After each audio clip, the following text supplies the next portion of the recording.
ወደ ሲኦል መውረጃው የመጨረሻ መታጠፊያው የሲኦል መግቢያው በር የጋለሞታ ቤት ነው ይላል። አንዳንድ አገልጋዮች ሲጸልዩ ሰምቻለሁ። ገደልኩት፣ ወጋውት፣ ገድያለሁ ደም ምስኪን ቡቡዬ ሊያመልጥ ማለት ነው። በዚህ ተሽሎክልኮ ሊያመልጥ ታታመልጥ የገባህበት ገብቼ ጎትቼ ነው ማውጣ። ክርስቲያን አርፎ የሚኖር እንጂ ለማረፍ የሚኖር አይደለም። ለማረፍ አያገባም። በጣም ብዙ ሰዎች ጎለው አግብቻ ይሞላለሁ ብሎ የሚያስቡ ሰዎች አሉ። ተጠንቀቁ። አግብቶ ማረፍ የለም። አግብቶ እፎይ ብለው የሚመጡ ሰዎች አሉ። አግብቶ እፎይ ሳይሆን እፉ ነው ያለው። እፉ እየታቃለህ እፉ ነው አቡሽ እፉ። አግብቶ እፎይ የለም። እፎይ ያለው በማን ነው? እስቲ ባካችሁ በሉት። በክርስቶስ በሉ እስቲ። በክርስቶስ 20 30 ዓመት ኖር አታውቀውም ጋለሞታ። ሙልጭልጭ ገባኝ ስትይው አይገባሽም። ገባኝ ስትል አትገባህም። ምንም በቃ መያዥ መጨበጫ የሌላቸው ማለት ነው። የታዋቂ ስትሆን ታርጌት ነህ። እንዴት እንደምትታረድ ፕላን ይደረግልሃል። ጸጋው ይሰራበታል። እያደረ እየመጣ ይሰራበት ነበር። ማሩ ሬት ይሆናል ከገባሽ በኋላ። እግዚአብሔር ይመስገን በሉ። ጮክ በሉና በሉት እስቲ። እንደምን አረፈድክ ስትባል እግዚአብሔር ይመስገን በል ጮክ ብለህ። ምክንያቱም እግዚአብሔር ሊመሰገን ይገባዋል። እግዚአብሔር ስለረዳን ክብር ለኢየሱስ ይሁን። ጌታን እጅግ አድርገን እናመሰግናለን። እሁድለት እዚህ ቦታ ላይ ስንቆም ለጸሎት ያነበብኩት አንድ የእግዚአብሔር ቃል ክፍል አለ። ነገሥት መጽሐፍ ላይ በሰማሪያ ታላቅ ረሃብ ጦርነት ነበር ይላል። ሶሪያውያን ከበዋቸው ነበር። ሰማሪያ ከፍተኛ ጦርነት ውስጥ ነበረች። የጦርነት መዘዝ ሁልጊዜ ጦርነት ሀገር ላይ ሲመጣ አብሮ ተያይዘው የሚመጡ ነገሮች አሉ እና እሱን አንስተን ጸልየን ነበር። አንደኛው በሰማሪያ የነበረው ጦርነት አስከትሎት የመጣው ነገር ረሃብ ነበር። ረሃቡ ደግሞ ምናልባት ኢትዮጵያ በጣም በረሃብ በመናም እንታወቃለን አይደል? ረሃብተኞች ነን እንታወቃለን። በረሃብ በጣም ነው የምንታወቀው። እነዚህ ረሃብተኞች ተብሎ ስቲል ናው በስንዴ ነው የምንኖረው። በእርዳታ የምንኖር ሰዎች ነን እና በረሃብ እንደዚህ አይነት ረሃብ እኛ ተርበን አናውቅም። ያን ረሃብ ስታዩት ነገሥት መጽሐፍ ላይ ያለው ረሃብ የረሃቡን አስከፊነት መጽሐፍ ሲናገር የርግብ ኩስ በጎመር መስፈሪያ እየተሰፈረ እንደ ፖፕኮርን ይሸጣል። ረሃቡ ሰው ይበላው ኩስ ነው። ኩስ በልተን አናውቅም። ተርበናል። አፈር ድሜ ደቼ ምናምን የበላ ነው እንጂ ኩስ አልበላንም። ሁለተኛ ደህና ኑሮ ደግሞ ያላቸው ሰዎች የአህያ ራስን የአህያው ራሱ ከየት እንደመጣ አይታወቅም። የአህያ ራስ በ50 ብር እየተሸጠ የአህያ ራስ ነው የሚበላው። የረሃቡን አስከፊነት ማለት ነው። ከዛ የኩስም የአህያ ራስም የሌላቸው ደግሞ እናቶች ቁጭ ብለው ዲስከስ አድርገው ለምን እኔ አንድ ሐሳብ መጣልኝ አለች አንድ እናት። ምን መጣልሽ ትባላለች። ለምን የኔን ዝም ብሎ ይሄ እዚህ የሚርመጠመጥ ጭንቅሎን ለምን አልበላውም አለችና ልጇን እንትን አረጋች አመጣች ማለት ነው። ሐሳብ አይዲያ አለኝ አለች። ምንድነው አይዲያ ስትባል እኛ ቁጭ ብለን ከምንራብ እነዚህ ወደሎች እኛ አይደል እንደወለድናቸው የራሳችን አሉ። ለዚህ ክፉ ቀን ካልሆኑ ለምን ዛሬ እኔን ቀቅለን አንበላም? ነገ ደግሞ ያንቺ ልጅ እንበላዋለን ነው ተባባሉና ዲስከስ አረጉ። እንደዚህ እኛ አልተራብን። እንደዚህ አልተራብን። እኛ ሰው አንበላም። ተርበናል። ግን ሰማሪያ እሺ ተባብለው ተማምነው ሁለት እናቶች ተስማምተው ዛሬ አንዷን ልጅ አረዱና ቀቅለው ቅቅል ጥብስ ዱለት ምንም በሉ። የልጃቸውን ዝጋ በሉት። ከዛ ጣፍጠው በሉ ምናምን እንትሉ አልቋል። ቅቅሉ ውስጥ ቀይ ወጡ ቼክ አድርገው ምንም በሉት ጨረሱት። ልጁ ድሮም ነበር እንደዚህ አይነት አቅልጥ ናት። የሰው ልጅ በልታ እኔን አላስበላም አለች። እሪ አለች። በጣም የሚገርመው ነገር አላስበላም ስትላት ከሰሰቻት። ኮስተር ብላ ፍርድ ቤት ሄዳ ጣቢያ መንግስት ጋር ሄዳ መንግስት አንድ በለኝ አለች። ምንድነው አንድ ምልሽ? እንደ ትናንትና ዲል አድርገን በሰፈር በመንደር ውል ተስማምተን የእንችን ልጅ እንብላ ነገ ደግሞ እኔን ትበያለሽ ተባብለን ተነጋግረን የኔን ከበላች በኋላ የሷን አላስበላም አለችኝ አለችው። ንጉሱ በሰገነት ላይ ይመላለስ ነበር ልብሰ መንግስቱን ለብሶ ይላል። ከዛ ይሄንን ዜና ሲሰማ ምን አለ? ለምንድነው የመጣችሁት አለ። አይ ለዚህ ጉዳይ ነው የመጣ ነው እና ክስሽ ምንድነው? ልጇን አላስበላል በላችሁት አንተው። ንጉሱ ልብሱን ቀደደው። ልብሱን ሲቀደው በስተውስጥ ለብሶት የነበረው ማቅ ታየ ይላል። አይገርማችሁ? ቀደደ ይላል። በጣም አዘነ ይላል። በዚህ በእነሱ አይደለም እቺ አፈርቢ ምናምን አላይልም። እኔ አይደለሁም ዛሬ ይሄን የእግዚአብሔር ሰው ራሱ ላይ ካደረ እኔ አይደለሁም ማለት። ኤልሳ የሚባል ሰው እግዚአብሔርን ተሸክሞ በዚህ ሁሉ መዓት ውስጥ ስናልፍ ዝም ብሎናል። አንገቱን በጥሱና አምጡልኛል ይላል። ኤልሳ ስላል እገለዋለሁ። ምን አረጋው ኤልሳ እኮ እሱ እግዚአብሔርን ተሸክሞ ይሄን ሶሉሽን ሊሰጠን እየቻለ ዝም ብሎናል እንገለዋለን። ረሃብ ክፉ ነው። አሁንም የእግዚአብሔርን ቃል ስሙ። አይገርም? እንዲህ አይነት በጣም ውስብስብ ችግር ሲመጣ መፍትሄው እግዚአብሔርን መስማት ብቻ በቃ ያለው። አሁንም የእግዚአብሔርን ቃል ስሙ። ምን እንስማ? ነገ በሰማርያ ከተማ ኑሮ እርክስ ይላል አለ ሲጠቀለል። ይሄ እንዴት ይሆናል? ይሄ እንዴት ይሆናል? በአይነ ታያታለህ አትበላትም አለ። እግዚአብሔር ትልቅ አምላክ። እስቲ አሜን በሉ። ለእግዚአብሔር የሚሳነው ነገር የለም። እስቲ ለእግዚአብሔር የሚሳነው ነገር የለም በሉ። ስለዚህ በምድራችንም ጉዳይ ለእግዚአብሔር የሚሳነው ነገር የለም። እንደዚህ አይነት ጥልቅ የሆነ የመከራ የረሃብ የጉስቁልና የጦርነት ታሪክ ውስጥ ቃል ሲመጣ በማግስቱ ታሪክ ተቀየረ። በማግስቱ እንደተባለው እንደዛው ተሸጠ ይላል መጽሐፍ። ያ እንዴት ይሆናል ያለው ሰውዬ ተረጋግጦ ሞተ ይላል። እግዚአብሔር እምነት ይጨምርልን። ስለዚህ ጉስቁልና መንፈስ፣ ይሄ እግዚአብሔር ቃል ረሃብ፣ የመንፈስ ቅዱስ እጥረት፣ የእግዚአብሔር ቃል እጥረት፣ የርካታ እጥረት ነው በጣም ብዙ የሚያደርገን ሰዎች በወሲብ በጣም የሚሯሯጡት ለወሲብ ውስጣቸው ረሃብ ስላለ ነው። የሚጠግቡ መስሏቸው ወሲብ ባረጉ ቁጥር እየተከፈቱ እንደሚመጡ አያውቁ። ረሃብ በረሃብ ነው የምትሆኑ። በተራቆቱ ቁጥር ራቆታቸውን ባበዙት ቁጥር በጣም እየተራቆቱ ነው የሚመጡት። ምክንያቱም ፋሽን አያቆምም፣ በየሳምንቱ ይመረትልሃል። በክርስቶስ ካረፍክስ በቃ አርፈሃል። ጎደለው አይልም። የጎደለው ሰው የእግዚአብሔር ክብር ነው። ታዲያ ያ የጎደለውን ነገር ነው እንጂ መሙላት ያለብህ። ያንን የጎደለውን ነገር ትተው በሌላ ነገር ለመሙላት ስትፈልግ እድሜህን በሙሉ ጎዶሎ ሆነ ነው የምትኖር። የጎደለው የእግዚአብሔር ክብር ነው፣ ትምህርት አይደለም የጎደለው። የጎደለው ፍራንክ አይደለም፣ የእግዚአብሔር ክብር ነው። ሰው የጎደለው እሱ ነው። ስለዚህ የጎደላችሁን ነገር አገኙት። እሱም በኢየሱስ ተሞልቷል። አሜን በሉ። እንግዲህ በኢየሱስ ተሞልተናል። ኢየሱስ የእረፍታችን ምክንያት። እረፉ፣ በክርስቶስ እረፍ በሉ። ቤተ ክርስቲያን ዛሬ ከፍተኛ ጉስቁልና ውስጥ ገብታለች። እንዴት ነው ኢየሱስን ይዘን ማረፍ ያቃተን? የእረፍቱ ጌታ ጋር መተን አላረፍንም። እየጠራን ያወራን እየዘመርን ረፍት የለም ውስጣችን። ገና ከውጪ እንጠብቃለን። ከውጪ መጠበቃችን ያገኙ ደግሞ ጮሌና ዱርዬ ሌቦች እሰጥሃለሁ በሚቀጥለው ሳምንት አደገኛ ነገር በአየር ላይ ያሯሩጣል ይሏል። ይመስልህና ትመጣለህ ነው። ከዚህ በላይ ወንድ ኬት ይምጣላችሁ? ሰማያት ብቻሽን ብትሆኚ እኮ መጥቶ መስቀል ላይ ይሞትልሻል። ደም ሆኖ ራቁቱን ጥሎሽ የሰጠሽ አፍቃሪ ያለሽ። ከዚህ የሚበልጥ ወንድ ኬት ይምጣላችሁ? እሱ ያላሳረፋችሁ ሌላ ላይ ያሳረፋችሁ። በክርስቶስ ረፉ። መጀመሪያ እንደ ኢየሱስ ያለ ማንም እሱ እውነተኛ አፍቃሪ፣ ወረት ማያቅ፣ ዳምፕ ማያረግ የሆነ ቦታ ላይ ያለ ፍሬቻ የማይታጠፍ ከወደደ እስከ መጨረሻ የሚወድ ኢየሱስ የሚባል ጌታ አላችሁ። እሱ ይወድሻል። በሱ ፍቅር መጀመሪያ ተነደፉ። እሱ ካላገኛችሁ ሌላው መጫወቻ ነው የሚያደርጋችሁ። በክርስቶስ ያረፈስ በክርስቶስ የጠገበስ ሌላ ጎርሳለሁ የሚለውን ብዙ የጠገበ ሰው አይቀላውጥ፣ አርፎ ነው የሚኖር። ክርስቶስ በውስጥ ክርስቶስ በክርስቶስ ያላረፋችሁ ሰዎች በክርስቶስ እረፉ። መጀመሪያ የሆነ ቺክ ይዤ ያርፋለሁ፣ የሆነ ጠንበለል ይዤ ያርፋለሁ እና እንዳታስቡ። ስራ ነው የሚፈጥርብሽ። ስራ ስልኩ 30 ጊዜ ቢዚ ይሆናል፣ ይቆልፍብሻል በፓስወርድ። ስራ ነው ምን ይሆን ይቆልፍ። ስራ ነው የሚፈጥርብሽ። ስራ ነው የሚፈጥርብሽ።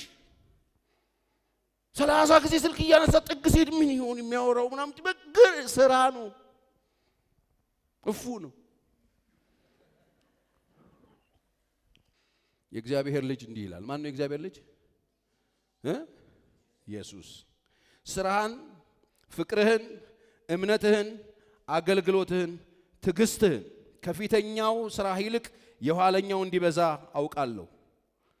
ዳሩ ግን ነብይ ነኝ የምትለዋን ባሪያዎቼን እንዲሴስኑና ለጣዖት የታረደውን እንዲበሉ የምታስተምረውን የምታስተውን ያቺን ሴት ኤልዛቤልን ስለምትተዋት የምነቅፍብ ነገር አለኝ።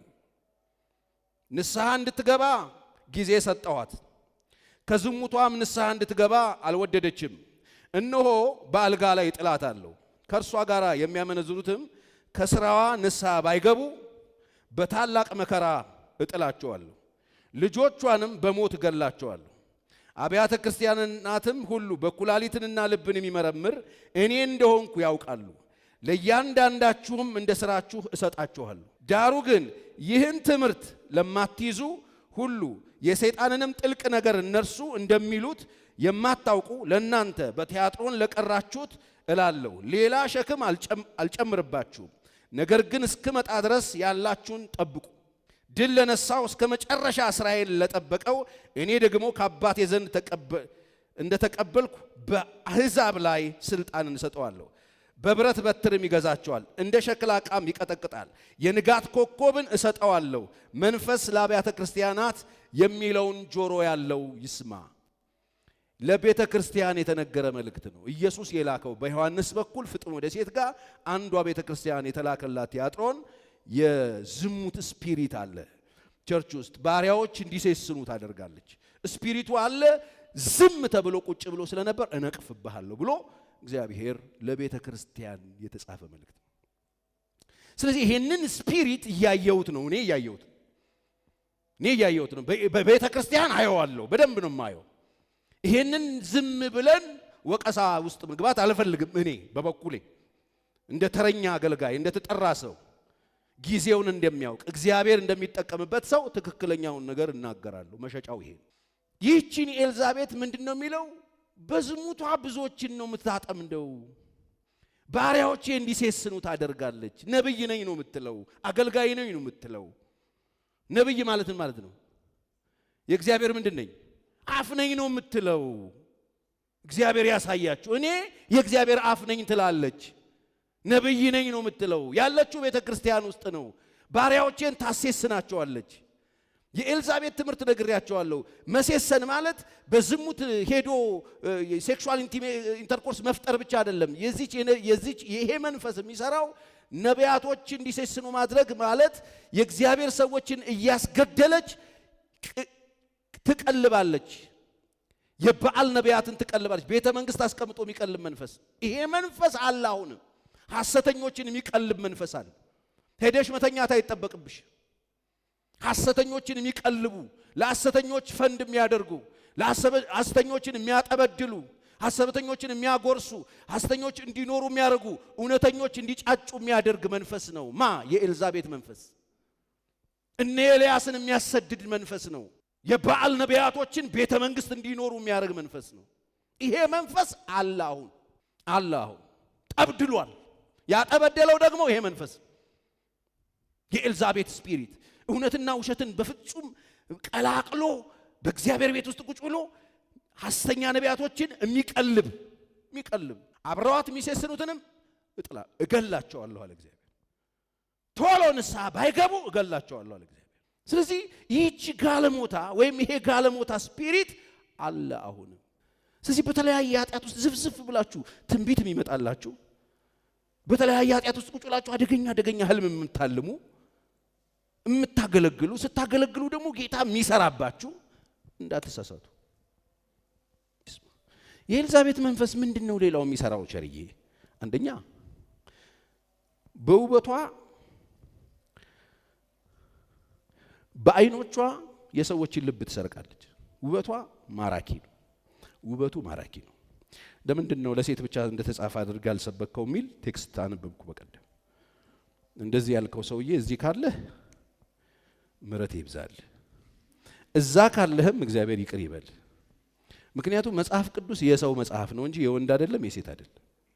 ሴትም ወንድም ሰዎች ናቸው። ያው ነገር ያለው መጽሐፍ ሲጻፍ አንተ እያለ የሚጽፍበት ቦታ አለ። አንቺ ከተባለ እኮ አንተም አለ። እናትና አባቱን ይተዋል ይላል። ለምሳሌ እናትና አባቱን የሚተው ወንድ ብቻ ነው እንዴ? ሴቷም ነው የምትተው። ስለዚህ እናትና አባቱን ይተዋል፣ ከዛ እናትና አባትሽን ትተዋለሽ እያለ እግዚአብሔር እንደዚህ ዝርዝር እንትን ይጻፍልህ እንዴ? ምልክቷ ጨረራም ናት። በአይኖቿ ልብን ትሰርቃለች፣ በውበቷ ሰዎችን ትማርካለች። በጣም ቆንጆ ናት ታውቃላችሁ። በዛ ላይ ደግሞ በጣም አደገኛ ናት። መጽሐፍ ቅዱስ 6:25 ምሳሌ 6:25 ውበቷን በልብህ አትመኘው፣ ከዛ ሽፋሽፍቷም ምን አይበልህ አያጥምድህ። 6:25 አይልም እንዴ እናንተ መጽሐፍ ይላል አይደል? ውበቷን በልብህ አትመኘው፣ ሽፋሽፍቷም አያጥምድህ። ውበቷን በጣም ታውቀዋለች። ውብ እንደሆነች ታውቃለች። ስለዚህ በሱ ብዙዎች እንደሚጠመዱ ታውቃለች። ውበቷ እኮ ውብ እንደሆነች ታውቃለች። እንዲህ ናቹራሊ ውብ ናት። በዛ ላይ ደግሞ በጣም ታጮህብሃለች፣ ውበቱን ታጎላብሃለች። ምንድነው ሰላም ነው ሲል ምን ሰላም አለ አንተና የእናትህ ጉልሙትና አገር እያጠፋል እዩ እኮ ምን ሰላም አለ እናቴ እያለች አለው ልጁ የሮጠ ሲመጣ ሰላም ነው ዩጌ ምን አግኝቶ ምን ሰላም አለ አንተ እናት እያለች አለው ምን ሰላም አለ ሀገር ሰላም አይሆንም ያንተ እናት እያለች ይሄ ዘር ይጠፋታል ወቀው ለጠጣና ለቀቀበት እያሯሯጥ እየጠበሳቸው ከዛ ጨረሰና ሲደርስ ሴትዮዋ ምን እንዳደረገች ስሙ ቁጥር 30 እዩም ወደ አዛኤል መጣ ኤልዛቤልም በሰማች ጊዜ አይኗን ተኳለች ይላል ጨመረችበት ምንድነው ጦርነት ነው ምን መኳኳል ያስፈልጋል የመጣው አንድ ወታደር ነው ለምን ነው የምትኳኳለው ከተኳኳልሽ ባልሽ ሲመጣ እንጂ የምትኳኳዩ ለምን ነው ወታደር የምትኳኳዩ ነዳፊ ነው መንፈሱ ነዳፊ ነው በውበት ላይ ውበት ጨምሮ ይመጣብሃል ድራሽን ነው የሚያጠፋው ውብ እንደሆነች ታውቃለች ውበት እንዳላ ውበቱን በጣም እንዲጮህ ታደርገዋለች ምን ነው ፈራችሁ ብሉት ግድ ይላችሁ በእኔ ሆንባችሁ ወይኔ ፈርታችሁ ጋለሞታ በሉ እስቲ ሰላም ነው አለችው ፊቱንም ወደ መስኮቱ አንስቶ ከኔ ጋር ማን ነው አለ ከዛ በኋላ በላ ጠጣና እቺ የንጉስ ልጅ ናት ባካችሁ ትዝ ሲለው ለካ ውሾች ይበሉሻል ተሚል ትንቢት አላት ትንቢቷ ተፈጸመ አተንተናት አትቸክል አንዳንድ ሰው ግራይንደር ይሆን አይን አለው ይገባዝ እንዲ ከገባ አትወጣም በዛው ይነክስብሃል አይት ነው የምታረገው በቃ አድንቀ ዞር ትላለህ ወይኔ በስመ አብ እቺ ሰው ናት መልአክ ናት በስመ አብ በኢየሱስ ምናም ያልካ አትገግም ይቅርብ ሾፍ አርገላስ በቃ አይት አርገ እግዚአብሔርን አመስግነን ማይ ጉድነስ ብለ መሄድ ነው ሁለተኛ አትድገመው ከደገምከው ግራይንደሩን ያለ ይዝባል እንዳትነከስ ስዕል መምሰል ይሞክር ቼክ አርጊ ሌላው ጋለሞታ ሴት ሙልጭልጭ ናት ሳሙና ትባላለች እቺ ምላጭ የሚባል ሰው ታውቃላችሁ ጋለሞታ ወንድም ምላጭ ነው ናሴት ታውቃል ድሮ አልደረሰብችሁበት ማለት አሁን ናሴት ተበላሽቷል ድሮ ናሴት የሚባል ምላጭ እኛ 6-7 ቤተሰብ 9 ጭንቅሎ ይላጭ ነበር አንድ ምላጭ ከዛስ በውሃ ምናምን ውስጥ ታረገውና በሞቃ ተጠቅሎ ለሚቀጥለው ጊዜ ትላጭበት ያውኑ እኮ ጀምረ ግማሽ ላይ ቦንዳ ይሆናል አሁን ምላጭ አይወክላትም ሳሙና ማር ነው ወይኔ እንዴት ይጣፍጥ ምትለው ማለት እንዴት ሲላ ንግግሩ ስማም እኔ ፈለገ ይምጣ እገባበታለሁ ትያለሽ ማር ነው በቃ ማር ነው የሚያፈሰው ወይኔ ጆርት እኔ 24 ሰዓት በሰማው አይሰለቸኝም ትያለሽ ማር ነው ጤነኞቹን አላልኩ ጋለሞታዎቹ ማሪን ጠባጠባል እና አፋም ከቂቤ ይላል አይደል እንተ መጽሐፍ አፋም ከቂቤ ይለሰለሰ ይላል ነውና ከዛስ ፍጻሜዋ ግን እንደምንድን ነው እንደ እሬት ነው እሷ ናት ትላል በኢየሱስ ስም ቻውሬ እሷ ናት ትላል ዲዲ ሰርፕራይዝ የሆኑ ወንዶች አሉ በቃ ዞሮበታል ማሩ ሬት ይሆናል በሚጣፍጥ ቋንቋ ይጀምርና እንደ ቂቤ በለሰለሰ ቋንቋ ይጀምርና ፍጻሜው ወደ ሲኦል እንደዚህ ሲኦል የሆነባቸው ብዙ ሰዎች አሉ የቀና የህይወት መንገድን ምን አትልም አታገኝም በአካሄዷ ምንድናት የተቀበዘበዘች ናት ቤተክርስቲያን አሉ ነው የምትለው አሉ ስለዚህ ምንድነው የሚሻለን ጠንቀቅ ቆምጠጥ ሰተር ጸልይ በእግዚአብሔር ፊት መሆን በመንፈስ መሆን በእግዚአብሔር ፊት መሆን ረጋ ማለት እንዶ ጥድፍ ለጓደኝነት ጥድፍ ለጋብቻ ጥድፍ አይሰራም ሳታቂ ራስሽን ሲኦል ደጅ ላይ ታገኘዋለሽ ሳታቀው ሲኦል ደጅ ላይ ራስን አትጣደፍ ረጋ በል ሰማይ እንደዚህ የለም። አንተ ከረፈፍ ያ ሁሉ ሴት አጠገብ መጥቶ ሳታገባ መጣ አትባልም። እዚሁ ነው የሚቀረው። እዚህ በሚቀር ጉዳይ ሲኦል እንዳትገባ ተጠንቀቅ። ሰማይ የለም ነው የምትለው፣ ትዳር የለም። አንዳንድ ሰዎች እንደሱ ይላሉ።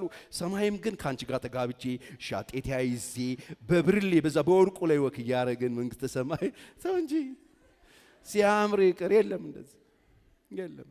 እዛም ተቧድነ ሹራብ በሰደርያ አርገ ትርንጎየ የእንትን መጽሐፍ አለ። አንድ እምነት መጽሐፍ ላይ ታችሁታል። ሰደርያ በሹራብ ምናምን አርገው መናፈሻ ውስጥ ድመት እንትን አንበሳ የሆነ ጥንቸል ምናምን አላያችሁ? እንደሱም ሄደ ፓፓዬ ማንጎ። እንዴ እኔ ለማንጎ መንግስተ ሰማይ ሄዳለሁ እንዴ? አትክልት ተራልልኝ አይደል እንዴ?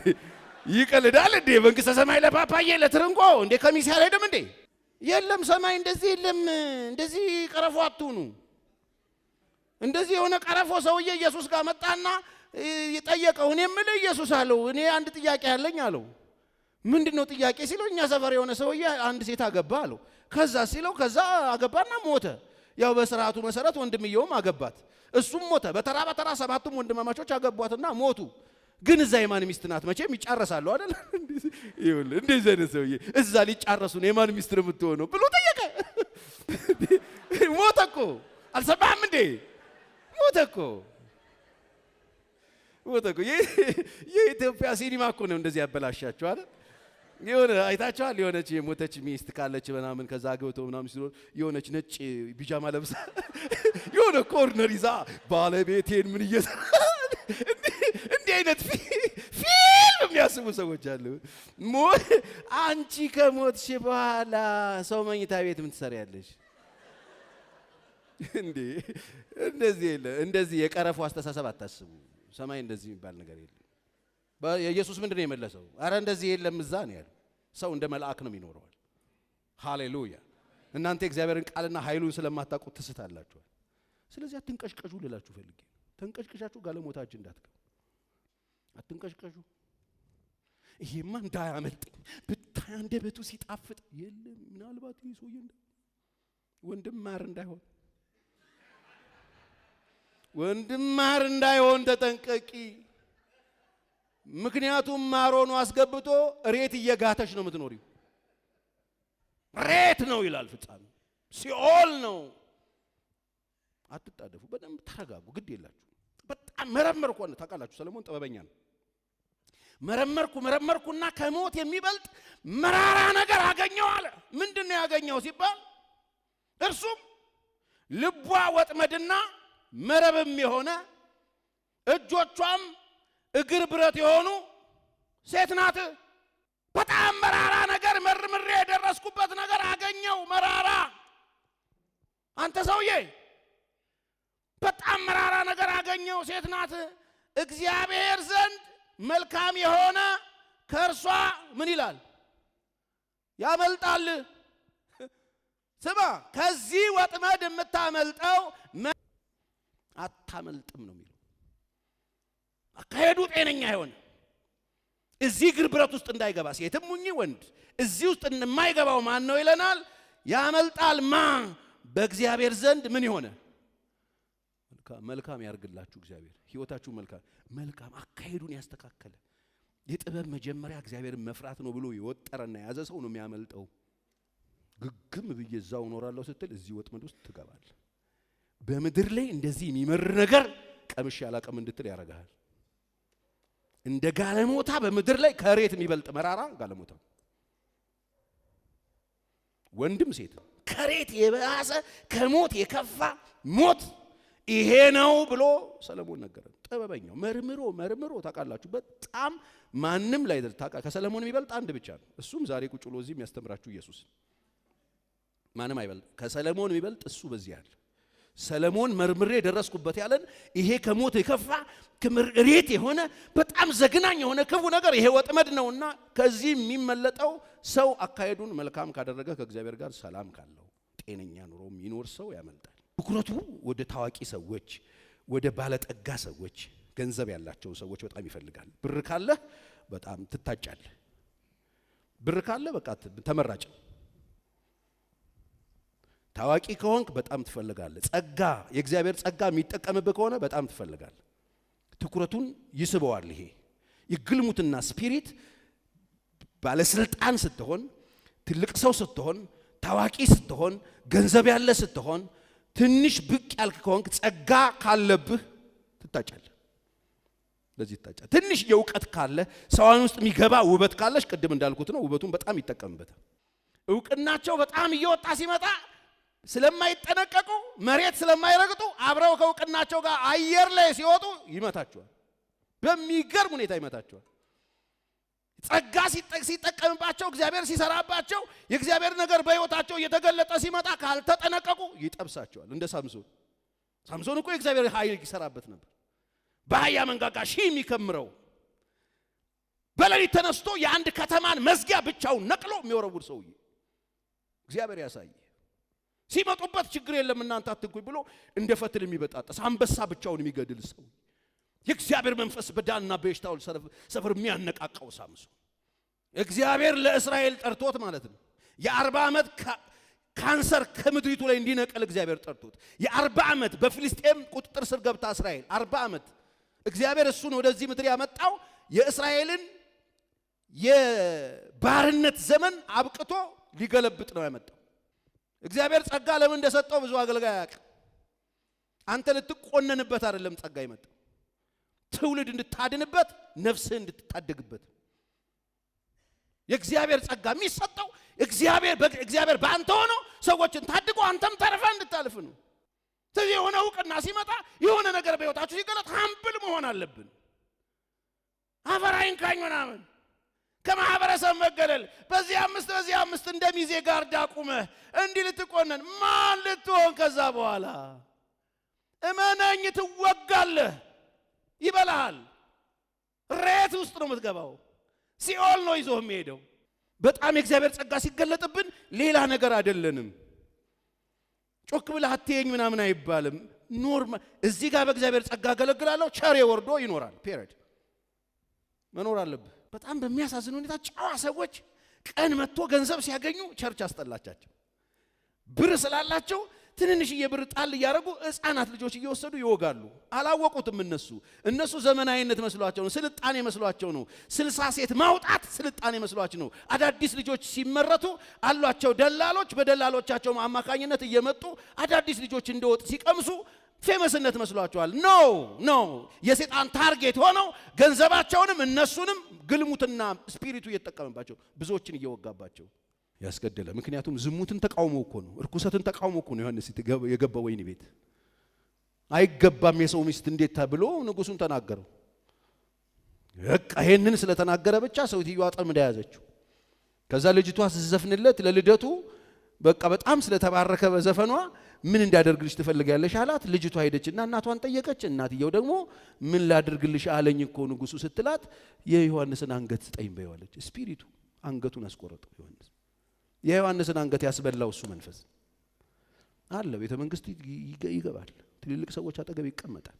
አራጅ ሽፍታ ያርግ። የሆነ ነገር ይጎልብኛል አጣለው ብለሽ እንዳታስብ። ወደ መንገዱ አያዘንብል፣ በጎዳናዋም ምን አትበል፣ አትሳት። ማለት እሷ ጎዳና ላይ አትሳሳት፣ ግድ የለህም። ውበት ብለህ ተከትለ፣ ቅንድብ ብለህ ተከትለ አትሳሳት። ማር ብለህ ተከትለ እንዳትሳሳት። እርሷም የገደለቻቸው እሷ አወጣዋቸው ነው የምትለው። ወደ ሞት ማጀት የሚወርድ ነው እያለቀ ማስታወቂያው ምናምን የለም፣ እንደ ድሮ የሚባል ነገር የለም። አታዩም፣ አየሩ ምንም የሚታይ ነገር የለም። በጣም ብዙ ሰዎች እየተወጉ እየተገደሉ የግልሙትና ስፒሪት እየፈጨው ነው በየቤቱ ሰው። ማት ሰው አልጋ ይዞታል። ማት ሰው እየወጋ እየገደለ ነው። ትልልቅ ኃይል ትንንሽ ኃይል በየቤቱ አመንምኑ እየወጋ ወደ ሲኦል ይወስዳል ይለናል። ቤቷ የግልሙትና ደጁ ሲኦል ነው።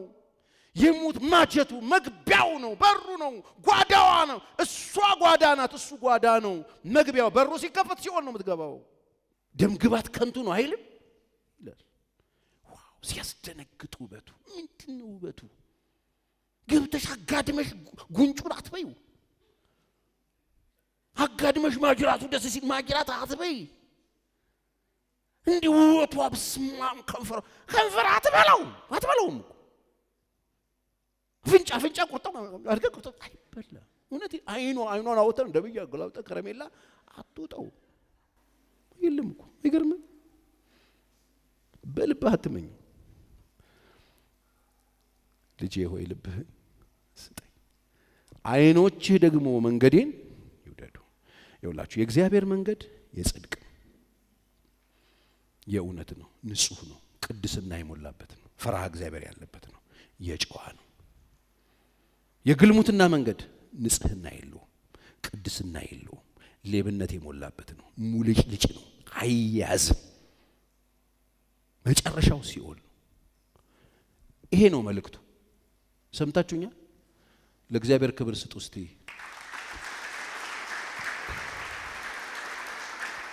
እግዚአብሔር የተመሰገነ ይሁን።